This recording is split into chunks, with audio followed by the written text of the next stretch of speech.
Okay, so I'm going to show you my favorite way to cook a chicken, and then what I usually do with the whole chicken after I'm done with it as a single person, and then also later on we will be making my bone broth. So I always start off with a organic chicken, especially if I'm going to be making bone broth later with it. Sometimes I put an onion inside, sometimes I don't. And then depending on my mood, I either just season it with salt and pepper, or I use seasoned salt and pepper, or I use this lemon pepper salt, and I put it in my crock pot.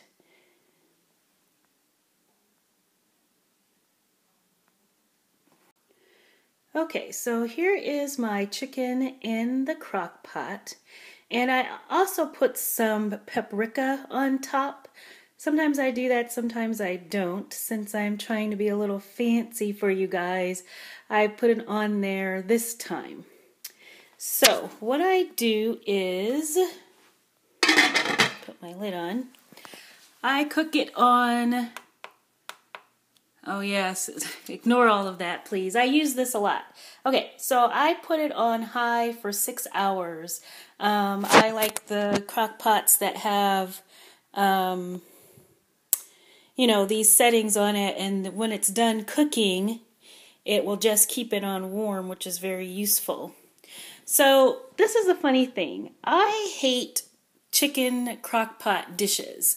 Like, different recipes that you can make in the crock pot that use chicken, because I don't like how the texture of chicken gets when it's in the crock pot. I think it's too mushy and like mealy tasting. It's not good. And so I was actually surprised with how much I liked cooking a whole chicken in a crock pot. So I think it's different when you're cooking a chicken and you have sauces and stuff like that versus when you just have a chicken in there and nothing else. It tastes exactly like a rotisserie chicken. And so I will check back with you guys in 6 hours. So I've decided to just go ahead and show you my whole meal prep for what I'm going to have with this chicken. So I am going to have some mashed cauliflower. So sometimes I go ahead and just buy the actual cauliflower and chop it up myself and steam it. In this case, I purchased these cauliflower crumbles. I was just excited because I found them as organic, which is very hard to find. I was going to make cauliflower rice with them, but I'm running out of time before my liquid diet, so I need to use these up. So I'm just going to go ahead and use them for my mashed cauliflower. Now, I mentioned just a second ago that usually I steam my cauliflower. I use the zip and steam bags for everything. So, let's see if I can do this with one hand. Sorry. Okay. So you get one of these bags, and then it will tell you on the bag how many minutes everything that you put in here is for. I have not used it for chicken yet, but I use it for my frozen vegetables, and I really love to use it for potatoes, like sweet potatoes. It's just fantastic. You put it in this bag, and then it steams it, and you get 10 bags in one of these. And so this is what I use when I'm just cooking anything. I use these bags all the time. They're in the same section where you normally find Ziploc bags and things.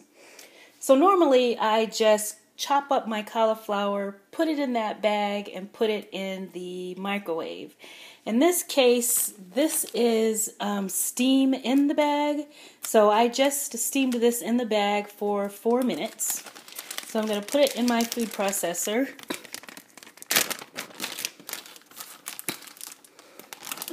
Ah, it's hot! Oh, shoot. You're going to see in a second here that I made a mess because the bag is so hot that when I lifted it with one hand, oh, that really hurt. Okay. Now I like to use this, I have this in the refrigerator at all times, this pre-minced garlic. So usually I do use just, fresh raw garlic when I'm cooking, but then, okay, I was having such a hard time holding my iPad and opening up the garlic that I dropped it. So you can see here, so I put in a tablespoon of butter, 3 cubes of Laughing Cow cheese, and then I put in a tablespoon of the garlic. Now, I usually only use, now I'm sprinkling in some salt, and then just a little bit of pepper. So I usually only use 2 cubes of Laughing Cow cheese, and then I put in Parmesan cheese, but I forgot the Parmesan cheese, so I put in an extra cube of Laughing Cow cheese instead. I'm going to pause this for a second while I blend it up. Okay, so you can blend it up either in a food processor or a blender. This is the only thing that I use my food processor for. And as you can see, look how creamy that is. These are a little soupier than usual just because I had frozen the cauliflower before I used it. It's much better if you use fresh cauliflower and then steam it before you put it in here, because then there isn't any liquid. I had put that bag of cauliflower in the freezer to preserve it, and now I'm just trying to use it up. But it's still, I mean, this is going to be delicious. You see how creamy that is, and just how easy it was. I mean, really, Laughing Cow cheese and garlic and salt and pepper, and that is it. Okay, stay tuned. My chicken is still in the crock pot, and we still have a few hours to go. Okay, so this is the chicken after 6 hours.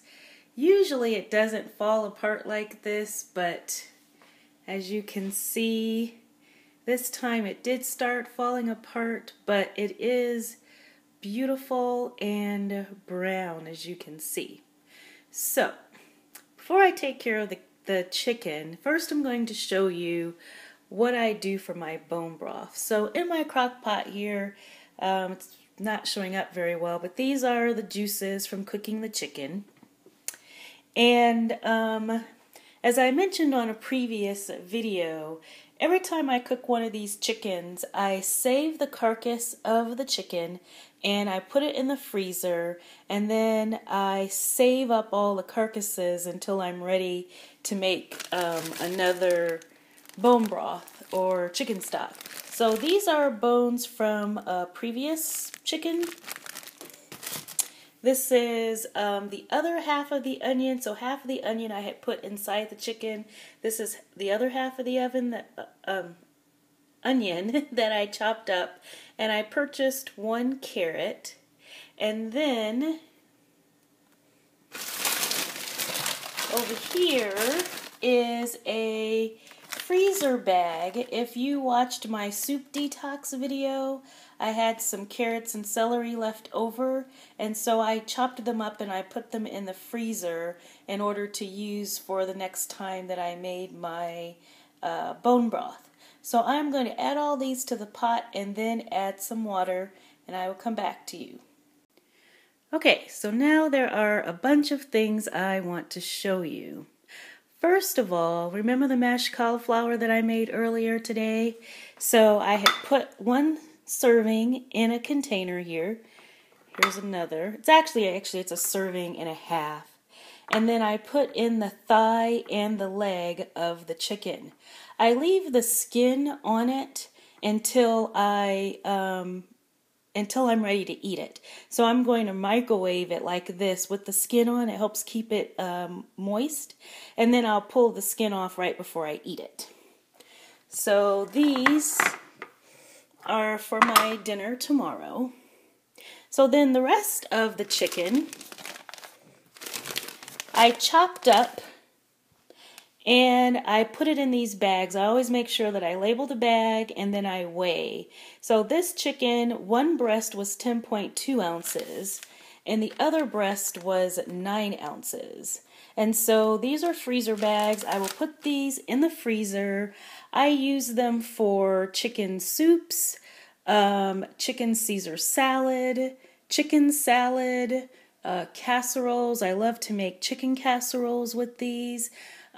Chicken chili, anything where you're going to need some pre-cooked diced chicken, that's what you can use these for. And the one big advantage of cooking your own chicken versus the rotisserie chicken is that you see how many ounces of chicken I have gotten from the breasts, plus I have all that meat in those containers. When you buy one of those rotisserie chickens, I have found that the breast meat is usually about 6 or 7 ounces, and that's it. 6 or 7 ounces. Look how many ounces this is. I mean, this is insane. Actually, I probably should divide this up into 4 bags, because by the time I use this, it's going to be after surgery, and so I'm going to be making much smaller portions. So actually, I think I am going to divide these up into even smaller freezer bags of chicken. Okay, so let me set this aside. So let's get back to our bone broth here.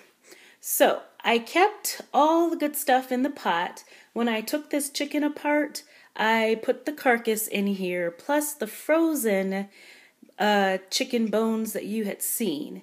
And then what I forgot to show you was this. So I already put in the bones from the chicken that I just cooked. And then I put in those bones that you saw me, the ones that were frozen in the bag. Well, this is also another chicken that I had cooked. And I had poured all the, how if you cook the chicken in the crock pot, there's going to be juices left behind. So sometimes I pour all those juices into a container and then put the bones in there and then freeze it like this. So this has been in my freezer. I was able to scrape the fat off, and now, whoa, whoops. Now I just dumped that in here. So now this is pretty full, and so now I have 3 different chickens in here. And then now you can see the the onion that I had put in the chicken, I put that in here too. So now the final thing that I need to do, the thing that differentiates this between chicken stock and bone broth, is that I'm going to add this apple cider vinegar to it. Okay. And I'm not going to measure, but you need about a tablespoon or so. So that is going to help all of the minerals leach out of the bone. And then the other thing that makes this bone broth is that I am going to cook it in this crock pot for 24 hours. So the way that I do that is, first of all, I make sure that I don't even start this process until it's pretty late at night, because my crock pot only goes up to 10 hours. And so I always want this to be cooking. So I always make sure that when I start it, that by the time I wake up in the morning, that the crock pot is still going to be going. Does that make sense? So I am going to put this on 10 hours now. And put the lid back on. And then I will revisit this in the morning. I will stir it up. And then I'll put 10 more hours on it. And then I'll probably add 6 hours on high or 4 hours on high or something like that in order to finish cooking it down and really, getting all the marrow and stuff out of the bones. So I will see you sometime maybe tomorrow afternoon. Hi guys. Okay, so I am back, and instead of it being the next morning, it actually is a full day later because I had a little mishap that I will tell you about. When I turned my Crockpot on when I left you before, I had turned it on to the 10-hour setting. And so then the next morning I was going to come back to you guys. Well, what ended up happening was that sometime in the middle of the night, the Crockpot stopped working. I don't know why. I have made this chicken stock so many times, and that has never happened to me before. So the Crockpot stopped working, and so then the next morning I didn't know, when it stopped working, and so I was afraid to use anything that was in it. So I had to discard everything that was in that Crockpot, and I was really, really upset. And so I had to go back and buy new ingredients and then start all over again. So last time I had like the bones of 3 different chickens. And so this time I had to go and buy these little, you see these bones? I bought little drumsticks because that was all they had available in the organic chicken. And so I bought these little drumsticks that I have put in here with the carrots, with new carrots, a new celery, and a new onion that I chopped up and put in some apple cider vinegar. And I cooked it in my little crock pot here. So I cooked it there overnight. And then this morning I got up, poured it into this new crock pot, added more water, and then now I'm going to add my final ingredients. So I have some fresh parsley that I'm going to add. I have a bay leaf that I'm going to add. I'm going to put in some cracked pepper. And then I realized that I forgot to buy garlic. So all I have is this sad clove here that I'm going to toss in. And then I'm going to just put in some of my minced garlic because I really want some garlic in there. So I am going to put these all in here, and then I am going to cook it for probably about 12 or 16 more hours. So the thing is that since I work from home, I can watch this crock pot now. I'm going to check on it every hour or so just to make sure that it doesn't turn off. And the reason I used the small crock pot overnight was because I knew that I could trust that, and so I used that overnight since I couldn't check on it, and so now I'm going to be using this one during the day. So I will come back to you guys in a few hours. Bye. So I had company longer than I expected, and my broth has actually been cooking for 28 hours. So look how dark all of the vegetables are in there because it has been cooking a very long time. I'm sure it doesn't look very good, but once I put it in these containers, you'll see how beautiful it is. So let me show you something that it took me a lot of trial and error to just realize that this was the best thing to do. I purchased one of these strainers, which I just put over the mouth of the jar. And then I just use my 1 cup measuring cup to scoop the broth out and pour it through the strainer into all of my containers here that I have waiting. And so what I do is I put them in here, and then I put them in the refrigerator to cool down, and then I skim the fat off of the top. And so I will show you the finished product in just a second. So this is the finished product, and I love how dark and rich the bone stock looks. Looks really, really yummy. I'll be trying it out when my liquid diet starts on Wednesday, Thanks for watching. Bye.